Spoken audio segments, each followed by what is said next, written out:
Good afternoon. I'm Cata Beilin, professor of the Department of Spanish and Portuguese, and I have a pleasure to welcome you to a lecture, the one before last lecture of our Maya Living Legacy, Inspiring Future Pathway lecture series.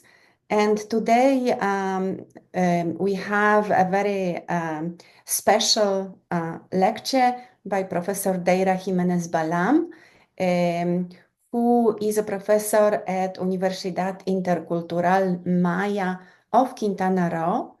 And she researches Maya childhood, emotions and socialization of emotions, traditional medicinal knowledge, learning in indigenous contexts, intercultural mental health, and she has co-authored two books, or maybe already three, and various numerous articles in international, national academic journals. And today I would like to say thank you to all our sponsors that are numerous, but we have a special sponsor for today's lecture who is Department of Educational Policy Studies. And that is because Deira has promoted science working in primary schools with children. And she has published, for example, this book that I managed to get from her as a present when I met her in Jose Maria Morelos about traditional medicinal plants and that Maya children know and sometimes have to remember that they know and how precious this knowledge is. So thank you, Deira, for joining us today. And without further ado, because we don't have much time, I would like to pass the voice to her. Okay. Hi, everyone. My name is Deira. Thank you, Kata, for inviting me. And I will share my screen. Okay. Feel free to tell me if the presentation isn't work. I will appreciate it. Okay.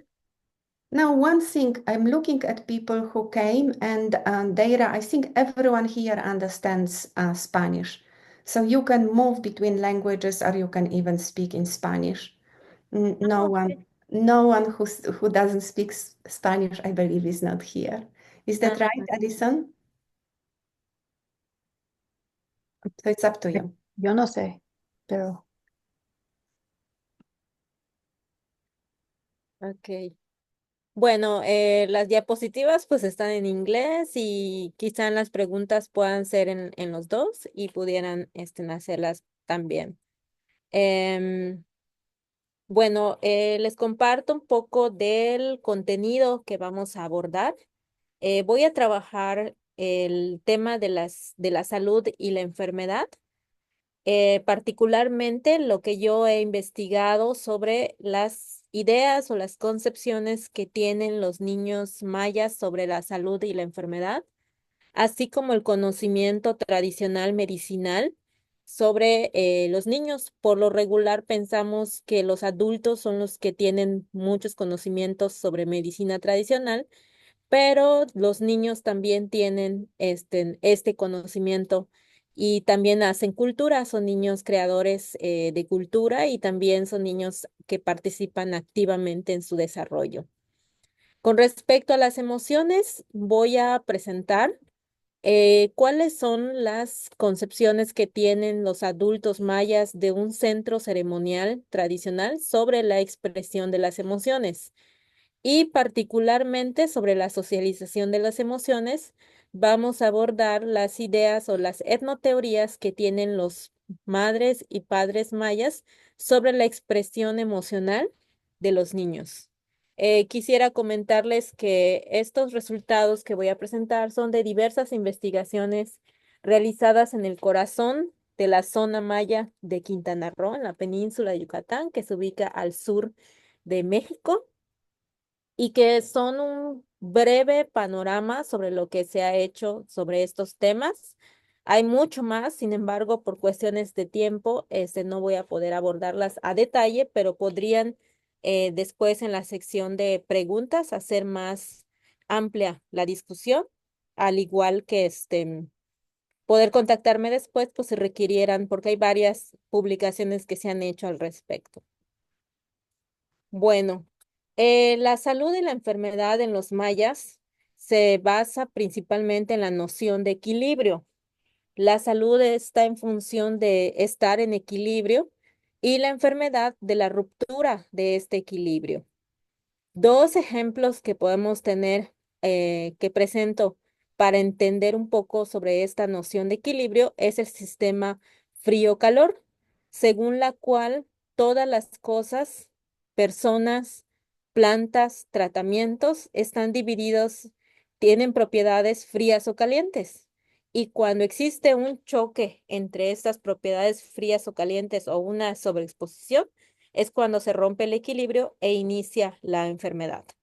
Por ejemplo, si yo estoy regresando del trabajo, de la milpa, y estoy muy caluroso y llego a casa y tomo algo frío, existe como que una sobreexposición de propiedades frías y calientes, y esto hace que se rompa el equilibrio y que yo pueda enfermarme de enfermedades como el pasmo, por ejemplo. Entonces tenemos que esta noción de frío-calor no corresponde en todas las situaciones a temperatura, sino es más como una propiedad, ya sea de un alimento, de una persona, de un tratamiento o incluso de algunos sitios. Otra forma de poder entender la noción de equilibrio es a través del tipté o cirro. El tipteo cirro es un órgano simbólico localizado debajo del ombligo que sirve como una referencia para el sistema entero del cuerpo. Cuando este órgano, cuando el tipté se sale de su lugar, ya sea por una caída, por tomar alimentos fríos cuando estás caluroso, cuando se sale de su lugar, todo el resto del cuerpo se desorganiza y entonces da origen a la enfermedad que lleva el mismo nombre, que se llama cirro. Lo que se busca para curarse es reubicar el cirro en su lugar, es decir, debajo del ombligo, por medio de masajes y por medio de té caliente con hierbas, por ejemplo, plantas medicinales. Este es en general el panorama o lo más importante que se ha documentado sobre la salud y la enfermedad entre los mayas. Esta noción de equilibrio también trasciende más allá de lo físico. Como lo vamos a ver, también las emociones tienen una relación con este equilibrio. Bueno, eh, yo investigué las ideas que tienen los niños mayas sobre la salud y la enfermedad en Nojca. Nojca es una pequeña comunidad localizada a 30 kilómetros aproximadamente de Felipe Carrillo Puerto, Quintana Roo. Como lo pueden ver en el mapa, está en la península de Yucatán. Es una comunidad muy pequeña de 75 habitantes aproximadamente en el 2010 y 20 niños. Actualmente ya han cambiado estos números de habitantes, pero se mantiene como una comunidad muy pequeña, que es familiar para mí, ya que ahí viven mis familiares, este, y ahí vivían mis abuelos cuando hice esta investigación. Yo trabajé con 12 niños de 6 a 12 años con un método etnográfico que me permitió involucrarme en todas las actividades que tienen los niños. Este, Conocí sus espacios, jugábamos, comíamos, me mostraban sus casas, sus principales actividades y prácticamente se la pasaban conmigo casi todo el día en el tiempo que hice ahí, que fueron 6 meses de trabajo etnográfico, para conocer cuáles eran las experiencias y las vivencias de los niños. Mi objetivo era estudiar pues todo el tema que tiene que ver con plantas medicinales y con salud de enfermedad. Yo les pregunté en un taller que me dibujaran la, cuando ellos se encuentran sanos. ¿Qué pasa cuando ellos se encuentran sanos? Y bueno, ellos representaron la salud en estos dibujos como aquellas actividades que les gusta hacer. Cuando están sanos o la salud gira en torno a las actividades que les gusta hacer. Por ejemplo, salir a jugar, estar fuera de casa, ir a la laguna donde está, que está ubicada en la comunidad y también consumir alimentos que son fríos, porque cuando están enfermos, pues no los pueden consumir. Entonces, las actividades recreativas son las que definen para ellos la salud. En cuanto a la enfermedad, la mayoría identificó o representó las enfermedades respiratorias como la calentura, la tos o la gripa, que bueno, son síntomas y enfermedades relacionadas con las enfermedades respiratorias. Y bueno, ellos se representaron en cama. Muchas veces me han preguntado por qué una cama si se supone que es más probable que representen en hamacas. Bueno, ellos utilizan la cama para cuando se enferman y la hamaca para estar más regularmente. Y algunas casas, cuando yo los visitaba, ya cuentan con camas también. En general, las concepciones o las nociones de salud que tienen los niños son relacionados con la habilidad o con la posibilidad de involucrarse en actividades que a ellos les gusta. Ellos integran experiencias de ideas de dos comunidades culturales, de la maya y la occidental, o del modelo biomédico que implica que se ven integrados en su construcción de los procesos de salud-enfermedad. No lo presento ahora, pero ellos también identificaron enfermedades como el cirro. Muchos de ellos se habían enfermado del cirro, del pasmo, es otra enfermedad también originada por un desequilibrio, el mal de ojo, que es una enfermedad muy característica en niños pequeños, y también identificaron enfermedades como la diabetes, la varicela, el cáncer. Entonces, sus ideas están integradas tanto de la visión maya como la de la visión occidental. Son cosas que ellos ven en los libros, que ven en la televisión, que forman parte también de sus ideas. Pero tienen muy claro que no todas las enfermedades son tratadas de forma tradicional ni tampoco biomédicas. Ellos saben que si tienen cirro, es decir, si su cirro se salió, no van a ir al hospital, sino van a ir para que lo soben. Y también saben que la varicela se puede curar de las dos formas y también la gripa. Entonces tienen muy claro cuáles son los representantes de cada una de la salud, y cómo se van a tratar sus enfermedades. Posteriormente, a partir de este primer estudio, nos dimos cuenta que muchos de los conocimientos de los niños cuando hablaban de sus enfermedades implicaban la medicina tradicional. Diversos estudios en México han explorado el conocimiento botánico de niños rarámuris, zapotecas o mayas celtales. Sin embargo, es poco sabido cómo es que los niños aprenden sobre estos conocimientos medicinales. Estudios recientes que realizamos con la doctora Cervera, con la doctora Alcalá y también con la doctora Cervera y Fidencio Briceño, documentan cómo existen el conocimiento de plantas medicinales e ideas de salud de enfermedad en los niños.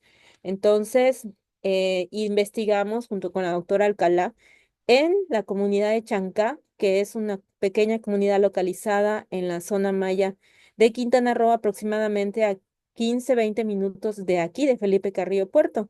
Es una comunidad también pequeña de 350 habitantes y la mayoría se dedica a la agricultura y las mujeres pues al trabajo de casa. En esta comunidad, a diferencia del primero, de Nojá, trabajamos en la escuela, no trabajamos con la comunidad. En el primer estudio yo no trabajé con la escuela. En esta parte sí trabajamos con la escuela y tuvimos 22 niños participantes de 7 a 12 años de edad. Los niños tenían pues mucho arraigo a su cultura y es un centro ceremonial. Su comunidad tiene fiestas religiosas muy importantes para ellos y es un centro ceremonial cuya organización es heredada de la Cruz Parlante o de la Guerra Social Maya, de la Guerra de Castas, que mantuvo esta región aislada por más de 50 años, y que se desarrollaron vestimentas, gastronomía, música, danza muy particular de la zona que se distingue del resto de la península de Yucatán. Bueno, aquí trabajamos con estos niños y lo que encontramos fue que todos los niños de nuestro estudio sabían cómo tratar la mayoría de las enfermedades que ellos habían experimentado recientemente. Identificaron 16 plantas medicinales, siendo las más frecuentes la ruda y la naranja agria.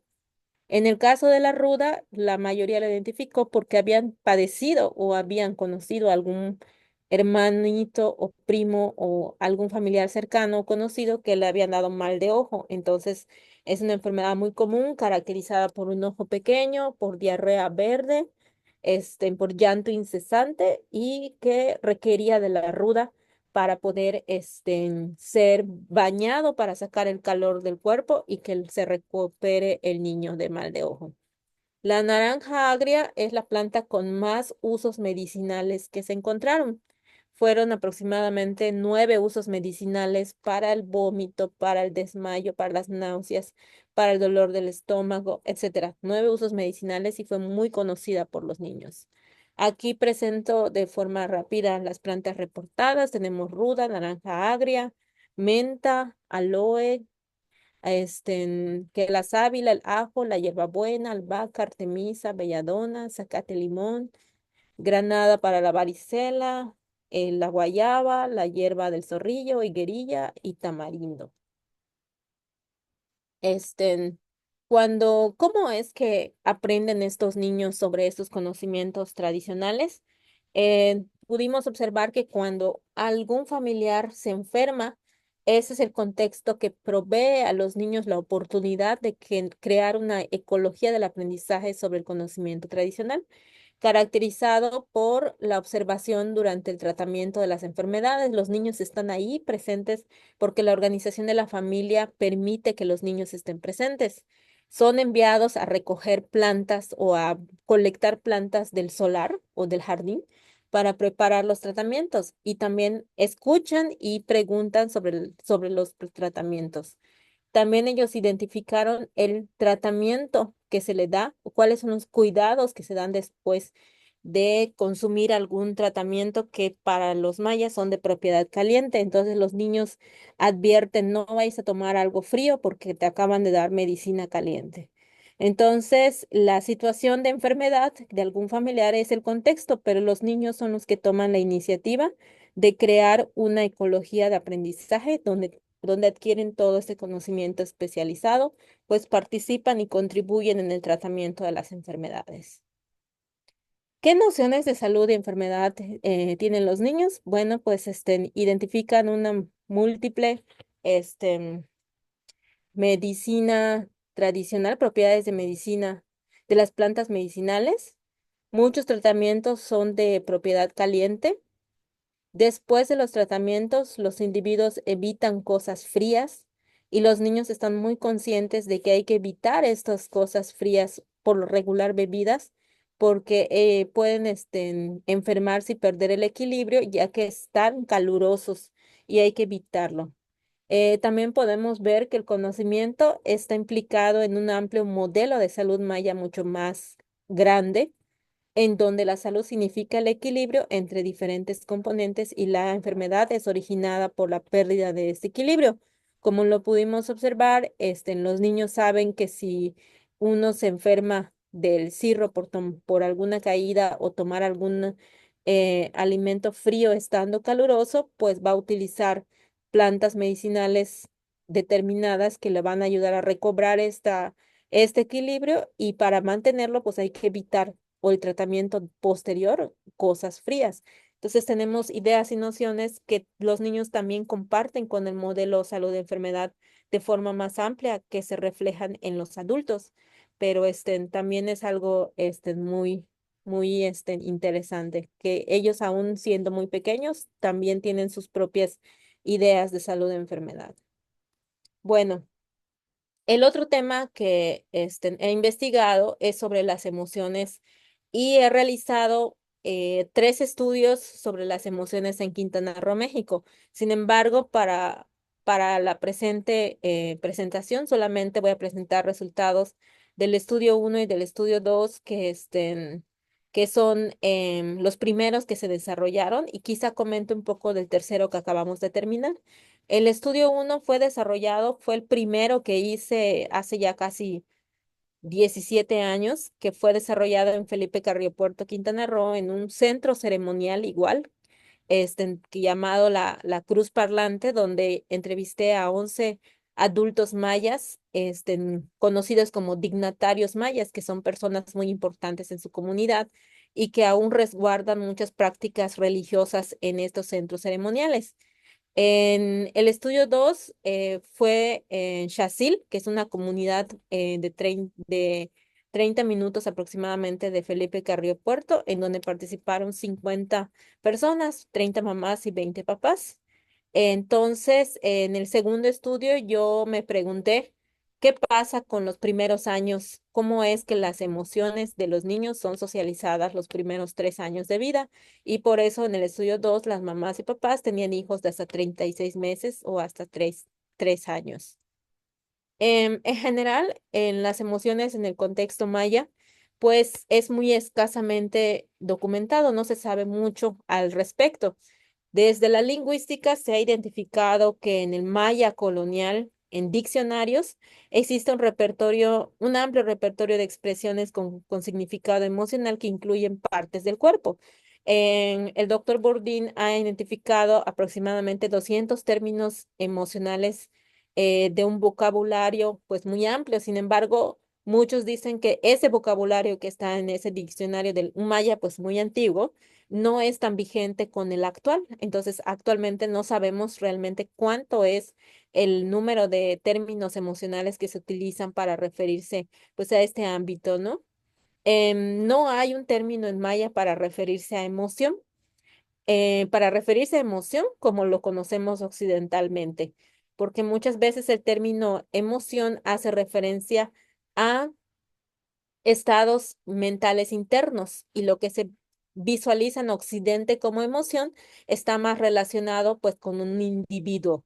Y en maya o en la lengua maya no existe un término que equivalga a esa conceptualización, pero sí existe un término que para la cultura es muchísimo más amplio y es crucial, que implica algo de las emociones, pero que no es exclusivo de las emociones. Y este es el término en maya ol.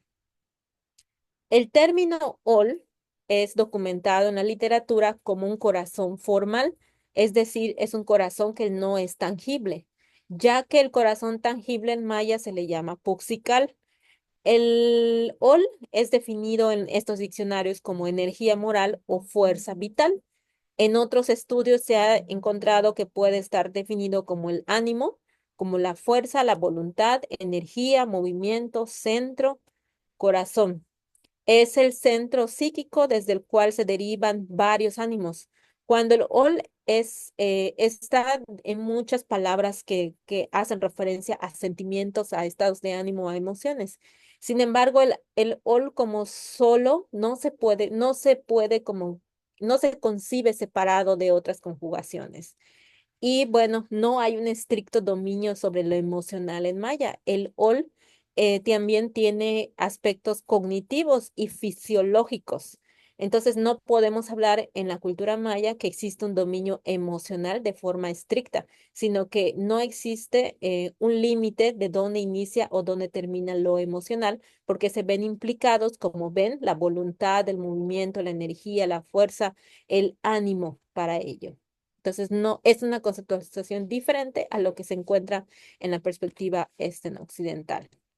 Para los dignatarios mayas de mi investigación, el OL fue un término asociado con la emoción y definido como ánimo, como voluntad y energía, desde el cual pues varias emociones, sentimientos, conductas sobre todo, son derivadas. La principal norma cultural que se identificó fue una frase que nos dijo una de las participantes en maya que dice Mishsen tukul, Mishsen kimak olal, que significa ni mucho pensar ni mucho emocionarse, haciendo referencia a que las emociones se deben de vivir en un equilibrio y que debe de haber una regulación. Un par de estudios previos han identificado que en la cultura maya existe una regulación muy importante de las emociones y que va en función de mantener el equilibrio. El quimacol fue una de las emociones, bueno, la alegría, así es definida, fue descrito como un estado de armonía, de felicidad, de alegría, de tranquilidad, y de felicidad del ánimo.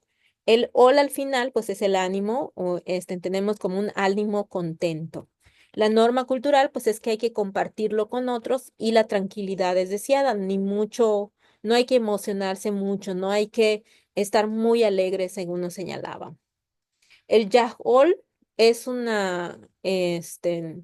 es algo que nos mencionaron porque no existe en maya un vocabulario específico que pueda ser traducido como tristeza, pero sí existen varias palabras o términos que hacen referencia a al desánimo más que nada. Entonces no se vive, por así decirlo, como un vocabulario específico de tristeza, pero sí el desánimo o para referirse a la pena o al sufrimiento. En el caso de emociones como esta, se espera que se vivan en solitario, que haya una regulación muy estricta, porque lo que se busca es evitar que la gente se preocupe y pueda romper con el equilibrio y la armonía de las relaciones sociales que tienen las personas. El pujul, que es el enojo, también es otra emoción que se busca no promoverla, se busca su inhibición es esperada y también que su expresión, ya que puede irrumpir la tranquilidad en la expresión social o de las relaciones en la familia, es percibido como peligroso y representa una falta de equilibrio que puede llevar a la enfermedad. Entonces, esto no solo se ha reportado en la cultura maya, sino también en otras culturas colectivistas donde las relaciones familiares y sociales son muy importantes.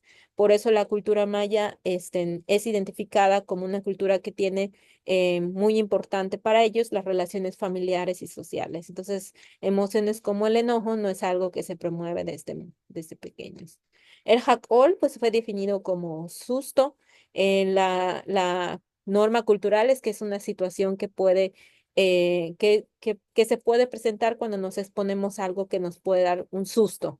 Las consecuencias que tiene, pues, es llorar mucho en el caso de los bebés, tener dificultades para dormir y también incluso poder enfermarse.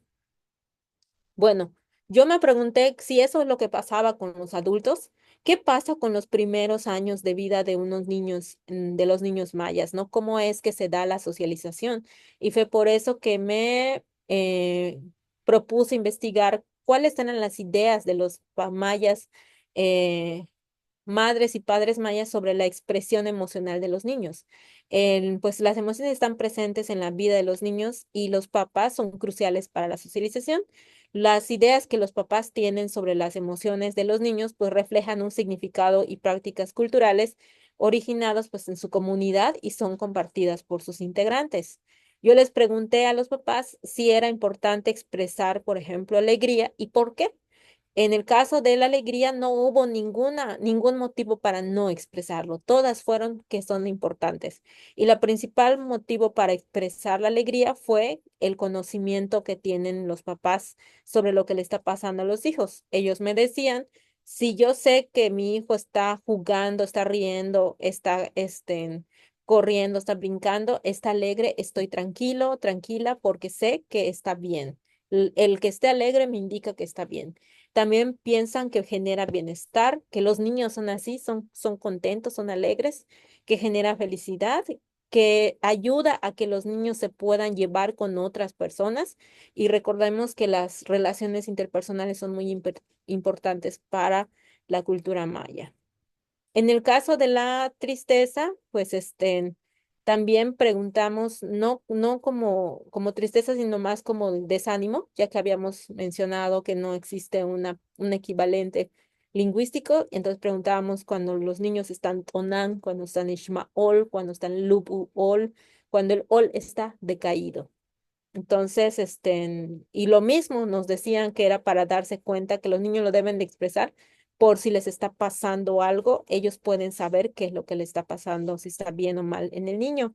Piensan que es normal y que contener sobre todo el llanto, pues no es muy bueno y sobre todo si se prolonga, no genera bienestar y pues ellos piensan que los niños son felices, no tienen cosas que los hagan pensar mucho, es decir, que los hagan preocuparse y por eso son alegres y no deberían de tener tanta tristeza.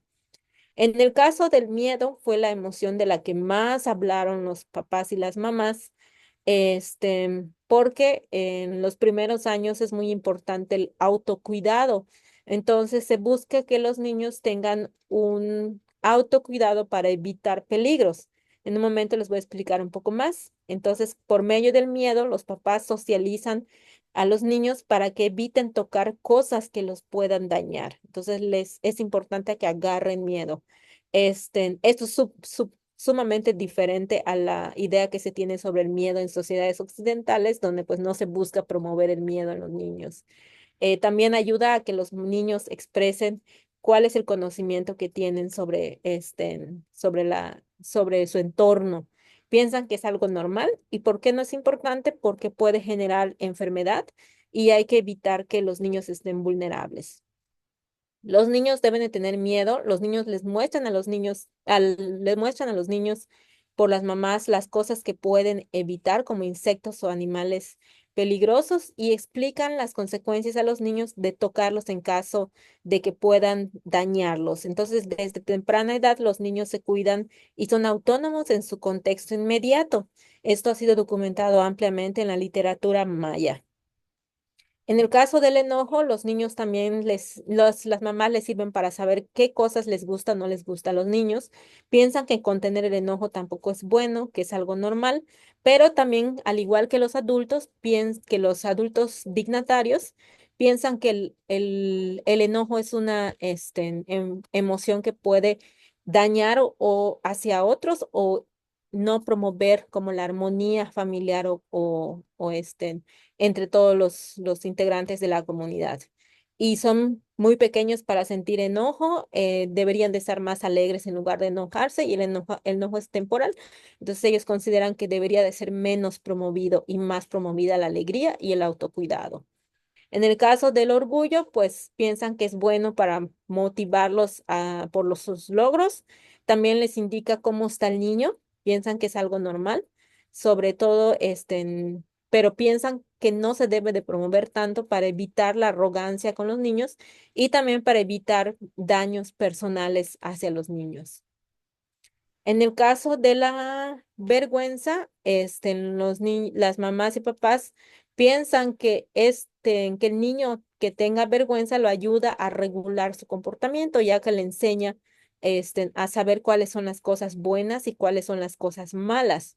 Entonces es muy importante que se regule el comportamiento de los niños a partir de promover la vergüenza.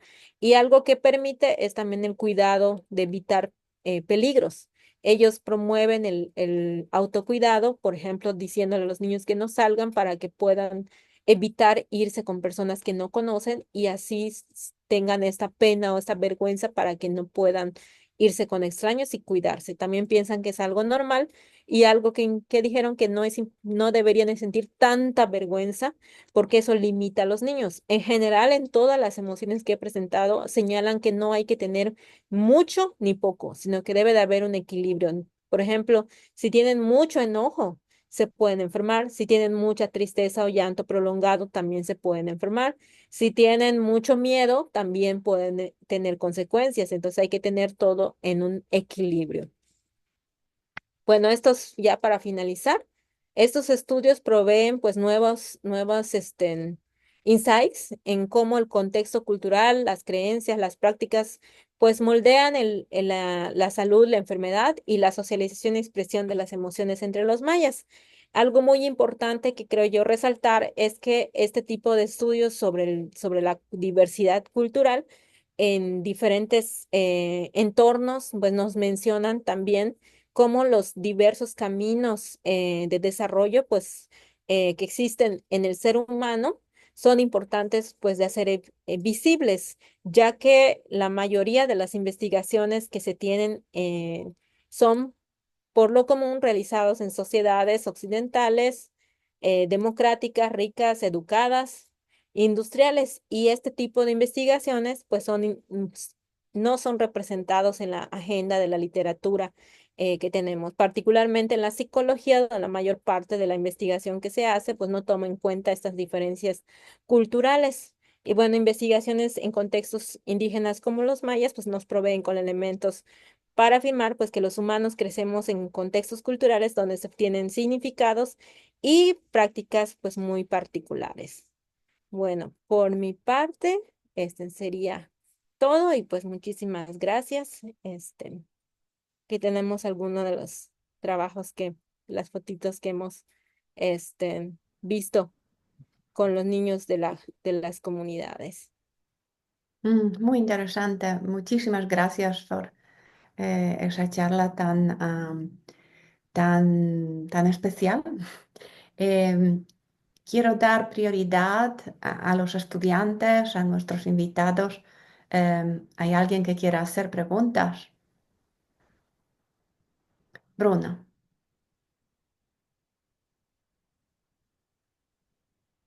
puedes tocar tu micrófono para... Sí, Yo exacto. he puesto un aplauso, no era una pregunta. Ah, ok, ok. Muy bien. Entonces, ¿alguna pregunta? Bueno, hola, mi nombre es Nina Hernández y soy de Venezuela y quería darle las gracias a Deira, preciosísima la presentación. Me hizo pensar en tantas conexiones que puedo hacer con mi propia cultura. Yo soy de los Andes venezolanos y tuve una experiencia muy particular cuando nació mi hijo mayor, que se enfermó y lo llevé al médico tradicional y no se curaba y tenía vómito y tenía malestar y diarrea y una abuelita de origen indígena me dijo que tenía el cuajo caído y que había que llevarlo para que lo sobaran. Y entonces hice esa conexión con lo que nos comentaba Deira, que lo llaman de nuevo cirro, Ajá, cultura sí. maya, y no sé si sea lo mismo, pero yo nunca logré entender a qué se referían con el cuajo caído. Me decían que era un órgano que estaba debajo del ombligo. Y efectivamente lo llevé a un sobandero, lo sobaron y le dieron un té de hierbas, creo que a base de ruda precisamente, y el bebé se sintió mucho mejor enseguida. Entonces, una conexión que hice con lo que describías y que me hizo pensar mucho en otras culturas indígenas también, en toda Latinoamérica. Así que muchas gracias. De nada, sí, el cirro es así súper clásico. Yo me enfermé del estómago en la comunidad y los niños fueron corriendo a buscar a la abuela para que me regrese el cirro, porque ellos hicieron su diagnóstico. Entonces es impresionante, ¿no? Ver esto, que posiblemente pasaba en nuestras mentes de que solo los adultos saben, pero los niños también tienen un gran conocimiento sobre su propia cultura. Sí. Y el Muchas gracias. cielo no es ningún órgano pues, que sale en rayos X, ¿verdad? No. No, se supone que si uno pone la mano encima del ombligo va a sentir un latido. Algunos han dicho que es una vena que pasa por ahí y que esa vena es la que se siente que late, pero en realidad lo que se busca es que ese latido esté debajo del ombligo y cuando se percibe que ese latido ya no está debajo del ombligo, es lo que hace que se necesite un masaje para reubicar el cirro en su lugar. Y las comunidades consideran que si uno recibe tratamiento y el cirro está fuera de su lugar, este tratamiento no va a ser efectivo. Entonces, por eso dicen que debería de regresarse el cirro a su lugar y que el tratamiento médico o biomédico tendrá mucho más efecto positivo que si solamente se da ignorando pues esta característica de que esté fuera, porque se desubica todo el resto del cuerpo. Entonces, por eso es muy importante. Y pues la comunidad tiene ambas ideas, tanto, pues como vimos con los niños, tienen tanto la perspectiva maya como la perspectiva occidental, porque pues no podemos hacer omisión, ¿no? A lo que ven ellos en sus libros de naturales, en sus libros de ciencia, en lo que ven en la televisión. Entonces, es una construcción, si podríamos llamarlo intercultural, desde muy pequeños. ¿Hay alguna otra pregunta? Yo tengo una un poco más general, otro concepto de Ira que mencionaste era el concepto de equilibrio y hablaste del equilibrio entre el frío y el calor. Pero hay algunos otros, digamos, conceptos, algunos otros polos del equilibrio que se... Sí, sí, sí. Sí, por ejemplo, el sistema frío-calor, pues es como que el ejemplo más, más usado, ¿no? De que, pues, si tenemos dos propiedades frías y calientes que se sobreexponen, hay un choque entre ambas, se rompe el equilibrio. Esto puede ser desde el cuerpo que está caluroso y toma algo frío, entonces hay un choque, o una sobreexposición de mucho calor o mucho frío también. Entonces hay alimentos que tienen estas propiedades que pueden también generar alguna enfermedad cuando se sobreexponen. También el cirro o el tip-té, pues si se sale de su lugar, pues se desorganiza, se pierde el equilibrio del cuerpo. Pero también existe un equilibrio del ser humano con la naturaleza. eh, Entonces, cuando nosotros no respetamos espacios sagrados, por ejemplo, como el monte, como es ceremonias agrícolas o rituales que se dan en la comunidad, no lo respetamos, también perdemos el equilibrio en esta relación que tenemos con nuestro entorno. Entonces también podemos enfermarnos. Por ejemplo, podemos cargar un mal aire si vamos a sitios o espacios donde pues están los cuidadores de estos espacios, ¿no? Los espíritus, los cuidadores del monte. Y si nosotros no respetamos estos espacios como deberían de ser, podemos cargar enfermedades también. Entonces ahí este respeto o esta idea de equilibrio también se ve expresado en eso. También, como lo vimos en las emociones, pues tenemos que mantener un equilibrio en las relaciones sociales que tenemos nosotros. O sea, la perspectiva occidental nos habla, por ejemplo, de que tenemos que tener una emoción como una idea de estado mental individual, interno, y en la concepción maya va más a partir del equilibrio en lo social, en lo familiar. También hay otras ideas de equilibrio en varios aspectos, ¿no? Por ejemplo, los niños son envueltos en pañales desde muy pequeños para dormirlos y que se mantengan tranquilos. Entonces, el hecho de dormirlos para mantenerlos tranquilos hace también la idea de que no deben de sobreexponerse a situaciones que puedan romper esta tranquilidad o este equilibrio. Bueno, son muchos en contextos, ¿no? Pero la noción de equilibrio trasciende más allá que solamente el ámbito de la salud. muy interesante.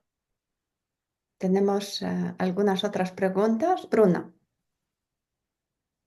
Sí. Yo me preguntaba si podría ser que, teniendo en cuenta que, bueno, Yucatán en general hace calor, ¿no? Si todo el hecho de que, o sea, que como el hecho de que todo esté organizado en frío y calor, que refleje también cómo es de importante la termorregulación, ¿no? Que quiere decir, porque del mismo modo que, por ejemplo, para los inuit quizás, pues el frío es la principal amenaza para su salud, pues quizás en el mundo maya la exhaustión por calor, ¿no? Pues quizás, entonces, puede ser que esté todo, y de hecho en eso, encadeno aquí otra pregunta. Habías mencionado eso de que no todo, no siempre todo lo frío o caliente, creo que entendí que no todo lo frío o caliente está relacionado con frío y calor, sino con, a veces, con algo más. Entonces, Sí, está curioso con saber sí, sí, a sí, qué. ajá. En el primer punto hay incluso creo un par de artículos que justamente de los primeros artículos, primeras investigaciones que se hicieron sobre esta noción de frío-calor, que justamente hacen referencia a esta condición geográfica que tenemos en la península de Yucatán, o sea que estamos en una zona donde el calor llega a temperaturas muy altas. Entonces, estos primeros artículos justamente documentan y explican que eso podría influir. Sin embargo, esta noción de frío-calor no solamente se da en la península, sino que es una noción compartida en varios pueblos de Mesoamérica. Pero no es una idea descabellada, sino es algo que sí se ha sugerido como una posible explicación para ello, ¿no? Es algo que dicen las condiciones del lugar hacen que se ponga especial atención justamente a esto del frío y calor, ¿no? Y en lo segundo, donde hace referencia, esta idea de frío-calor no corresponde, hay como que algunas formas.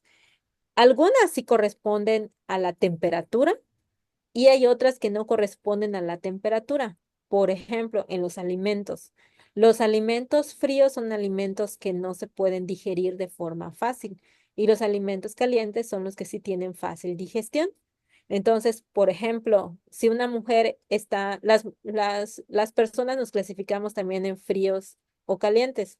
Las mujeres son consideradas de propiedad fría y los hombres son considerados de propiedad caliente.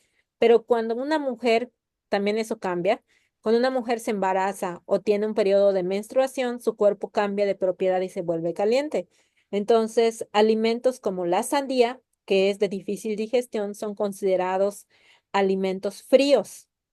Entonces, a una mujer embarazada no se le puede recomendar que coma una sandía porque puede enfermarse, que está teniendo una propiedad, un choque entre propiedad caliente y propiedad fría. Entonces, uno va a decir, bueno, pero la sandía, o sea, ¿cómo que la sandía es fría? Bueno, quizá no corresponde a la temperatura física, sino que a esta dificultad de ser digerido.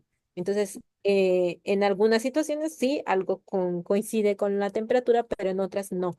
Por ejemplo, la miel es considerada caliente y es algo que facilita la digestión.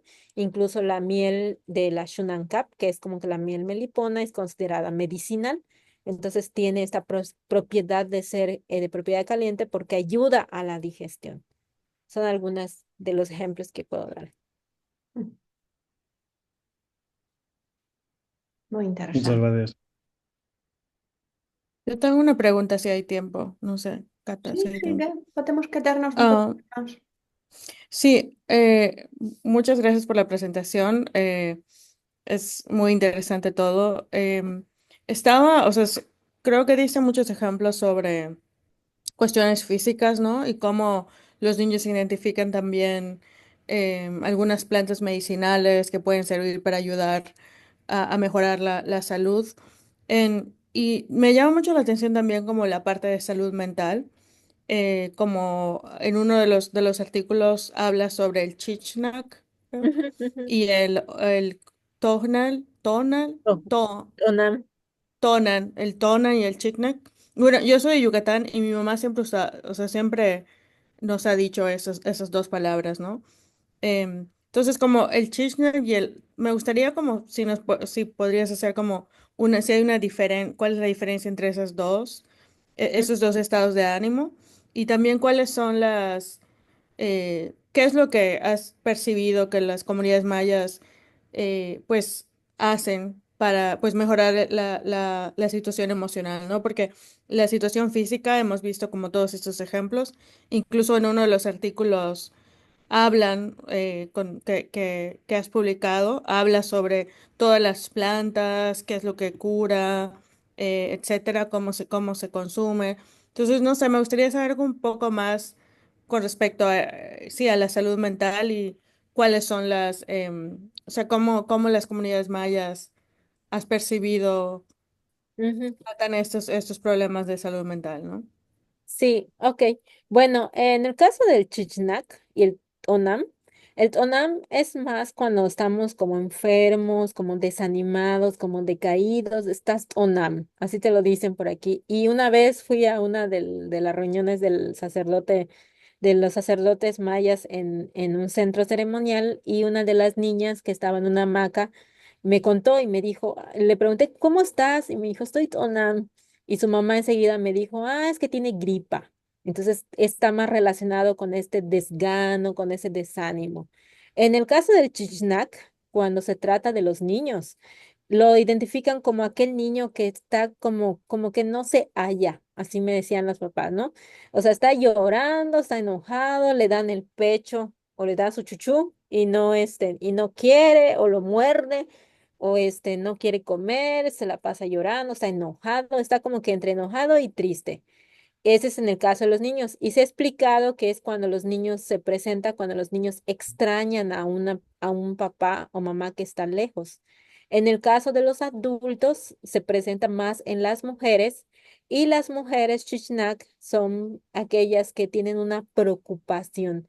En Maya, y no solo en Maya, sino también en Maya yucateco, sino también en otras comunidades mayas, por ejemplo, las de Guatemala hablan del pensar mucho. cuando alguien está chichnak, es porque está pensando mucho en referencia a que está muy preocupado. ¿Ok? Entonces está preocupado, está pensando que algo le puede pasar a la persona que se fue. Está con esta como que constante preocupación, no seguro le va a pasar algo, dónde estará, qué estará comiendo, qué será. Entonces, toda esta sobrepensar, el tener todo este pendiente de la persona que se fue, hace que la persona deje de hacer las cosas que les gusta, solamente en su hamaca, no quiera comer lo que antes le gustaba, como que con ese desánimo, esté muy preocupada. Entonces, para la comunidad es algo que se presenta cuando alguien se va, es esta preocupación, el pensar mucho. Pero para los psiquiatras, particularmente, porque he trabajado también con psiquiatras, estos signos son clasificados como depresión. Entonces, para la comunidad biomédica, esto lo clasifican como depresión y lo tratan con medicamentos. Para la comunidad maya, donde lo que no se espera es que haya como que esta como que falta, ¿no? No se espera que alguien demuestre que está muy triste o que está muy enojado, porque como ya lo vimos, son emociones que pueden irrumpir o preocupar o contagiar a los demás, entonces se vive en solitario. Lo que se busca, la salud emocional o la salud mental se percibe más como comportamiento, ¿ok? Es más, yo veo, yo observo, yo veo qué hace, qué no hace, cómo se comporta el niño, cómo se comporta la niña. Entonces, lo que a mí me han comentado que cuando se presentan situaciones de salud mental o como el Chichnak, se hace, por una parte, de forma física, si podemos llamarlo así. Uno de los yerbateros me decía que tenían que reforzar su OL por medio de darle medicamento que refuerce su sangre, porque el OL es definido como el ánimo y se supone que circula por medio de las venas del cuerpo. Entonces, si una persona tiene un OL decaído o un OL débil, su sangre está débil. Entonces, uno de los primeros pasos que da el hierbatero es fortalecer este OL para pasar a la segunda fase, si podemos llamarlo así, que es el comportamental, es el hacer cosas. Cuando una mujer que está chisnak deja de hacer cosas, entonces ahí llama la atención, porque si se le gustaba mucho urdir hamaca y lo deja de hacer por estar pensando en cosas que le puede pasar a su pareja, lo que se busca es lo que los psicólogos llamaríamos como una terapia comportamental o terapia ocupacional, que es retomar esas viejas actividades que hacían o actividades anteriores que le proveían bienestar, pero que las dejó de hacer por eso.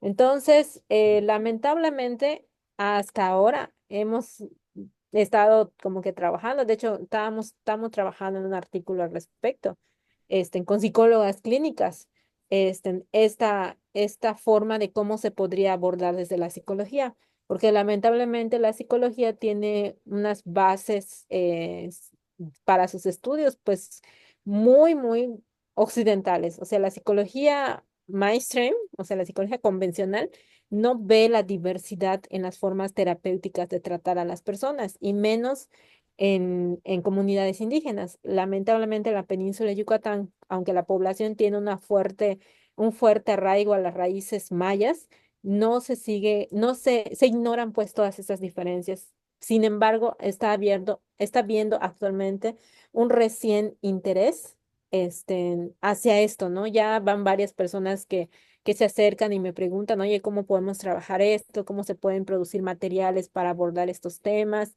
¿Cómo podemos llevar esto a las escuelas? ¿Cómo podemos hacer una terapia intercultural, por ejemplo, desde la psicología clínica?